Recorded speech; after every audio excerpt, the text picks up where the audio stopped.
I have brought with me today a magic wand, and I could wave this magic wand, let's assume, and that I could take the entire environmental agenda, as most people articulate it, and that it would make it a reality. So all of a sudden we have the entire Sierra Club's agenda, it's passed, and then all the other wilderness legislation, whatever you want. But we don't do anything about population. Is that a sustainable America? Is that a sustainable world? I don't think so. And I think that that you, by being present at this conference, understands that. And thank you for your foresight, because history not only is on your side, but I think it desperately needs different people to articulate this in present places.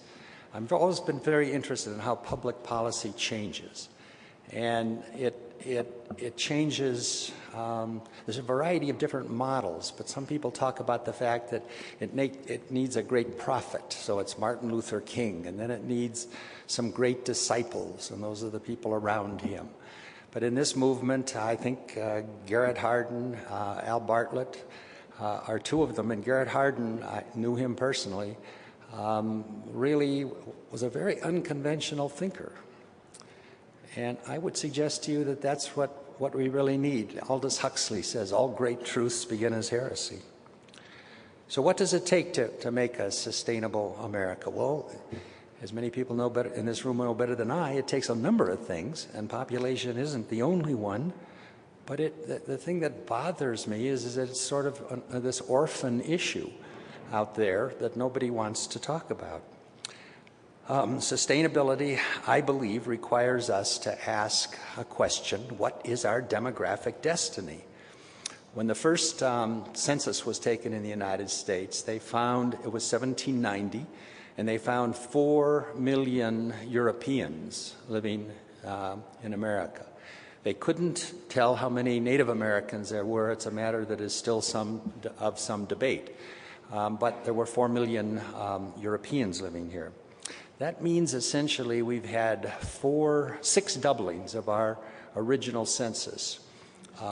So it's gone from 4, 8, 16, 32 up to, in 1990, about 264 million Americans. It happened, I think, it was 270, but anyway, you get the idea. 6 doublings, we've had 6 doublings.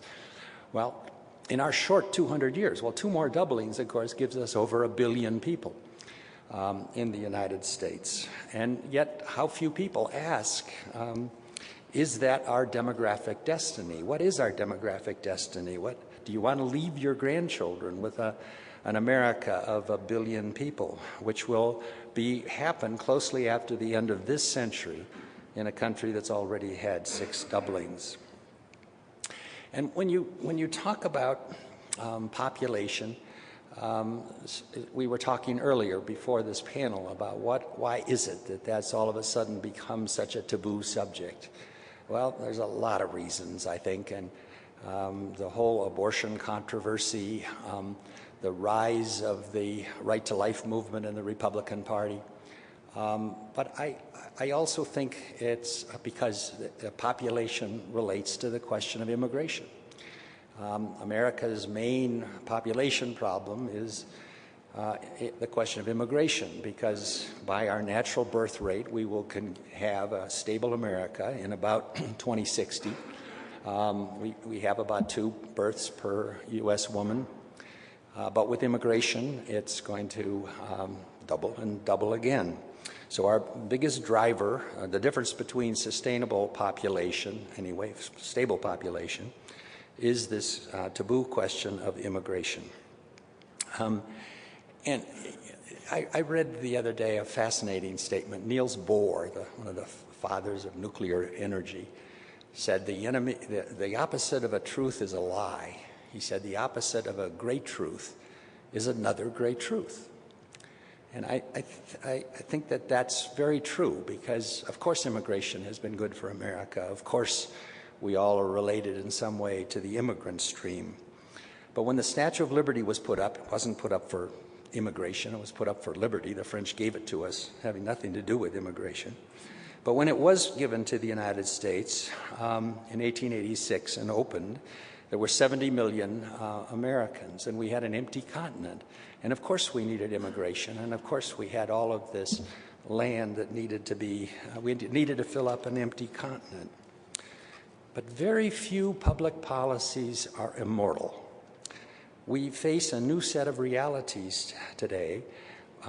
What other public policies do we have that sort of derive their emphasis and strength from the 1880s? How many of those still apply today? It seems to me, anyway, that sustainability requires a stable population using less resources and using those resources more efficiently. The population issue has been a sort of an abandoned orphan, probably because of those volatile issues that I talked about before. But the idea of sustainability, it seems to me it's a bicycle with two wheels. One is population and the other is using resources dramatically more efficiently and less. But we can't deal with population without also talking about immigration. We are now taking about 1 million legal immigrants every year, and that's that when you go back our 200 years, it's averaged about 270,000 immigrants a year. So America became great, and everybody that says we're a nation of immigrants, we became that on about 1/4 the population that we now have. And it does seem to me there were a lot more public policy reasons in 1970s or 1980s, 1870s and 1880s and 90s to have immigration, because we did truly have an empty continent. So I keep looking for what if all great truths do begin as heresy, what continues this? Well, there's a terrific momentum for an idea that has been successful. And I suppose there should be. The burden of proof ought to be on somebody that comes along and wants to change things. But I should ask these questions. Does America need more people? Do we need more labor? We have now 15 to 20 million people either unemployed or underemployed, and yet last year we handed out 1.5 million green cards. Do we have too many recreational facilities? Do we have too much wilderness? Do we have too much parkland? Are our schools underpopulated? Will we all live a better life if Denver or all of our cities double in the next 40 years? Will doubling our population help us to a more fair and just society? And it just seems to me the answers to those are no. I was governor when we had a 1-year drought, and they took me up to CSU, Fort Collins, Colorado State University, and they showed me the tree ring laboratory, and they showed where they have in these long-lived trees a climatic history of our area, and they had 7 droughts that were worse than any drought that has been happened since sort of civilization has been in Colorado. As you know, the Anasazi moved away from here in a 30-year drought. Well, in 1978-79, there were 5 million acre-feet of runoff in the Colorado River, which normally averages about 13.9, and when there's only 5 million, you're really panicky, but we are able to manage a 1-year drought. We'll probably be able to manage a 4 or 5-year drought if we really had to, dry up our lawns and do all these other things. But a 30-year drought, and there's already been a number of them. So what are the public policy reasons? I'm taking this from Al Bartlett, who famously said a whole bunch of years ago, what good public policy reason is there for doubling your population? Is this anti-immigrant? I run into this all the time. My first job as a lawyer was as a civil rights lawyer. But this is no more, I mean, a diet is not anti-food. A diet says or asks how much food and what quantities do you eat food?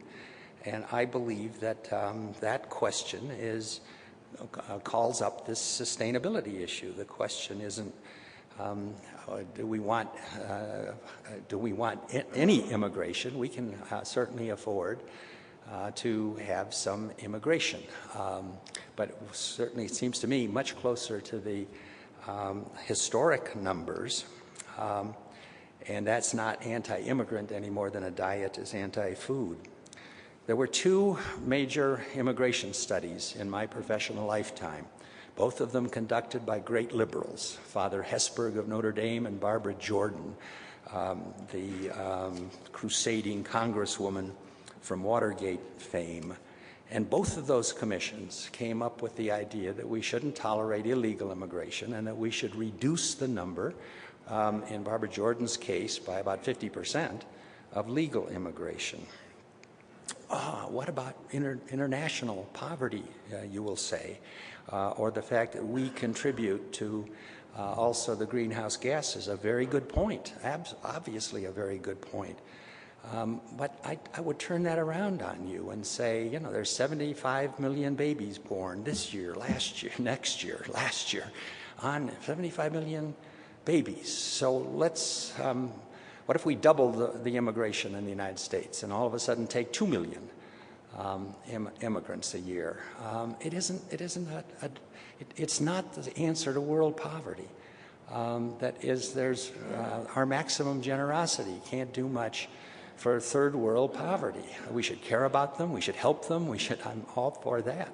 But the idea that immigration is somehow an answer to world suffering, I think is just wrong. The best thing we can do is to become a model of sustainability out there, you know, for the world to look at, and that would be consuming less and stabilizing our population.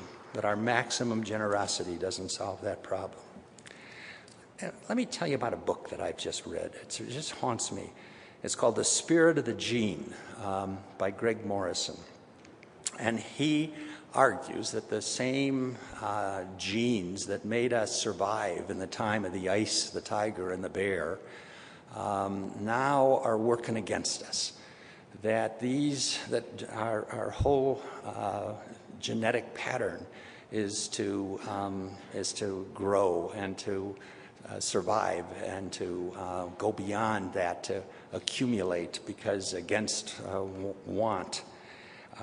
But that those traits, he now claims, will simply drive us into oblivion unless enough wise people come along and sort of set down a standard, which of course is what you're doing. He says evolution moves too slowly, certainly, to correct the dilemma that we're living in such fast-paced times. He says that we see a century of change now every 10 years, that history's like a rock rolling downhill, gaining momentum. So we are, he claims, sailing in uncharted waters, and that nothing prepares us in the past for the kind of environmental problems that we now face. That the whole idea of be fruitful and multiply, the whole idea that we simply want to get more and more because there may be a famine coming, or these same genetic traits are going to come back to haunt us. The famous economist Ken Boulding, who is a colleague of Al Bartlett, said that the modern human dilemma is that all our experience deals with the past, and yet all our problems are challenges of the future. And that we are essentially steering the ship of state by looking in the rearview mirror, to mix my metaphors. But that's true. We really are. We're looking, policy is formed by misconceptions and by long implanted biases in our heads. And so this idea that we're going to grow our way out of, and that every little town has this watch us grow sign outside of it, is simply not good policy, unsustainable, and perhaps suicidal. Our economic models have become ecologically unsustainable. Humans appear throughout history to be insatiable creatures, and there is no reasonable limit on bigger or more or population other than human best judgment. And I think that's what you're showing by being at this conference. Let me end by a poem. America's poet laureate, had a poet laureate, not now, had a poet laureate, Howard Nimmeroff, who has this little ditty. He says, "Praise without end the go-ahead zeal of whoever it was that invented the wheel, but never a word for the poor soul's sake who thought ahead and invented the brake." Ladies and gentlemen, we need some brakes.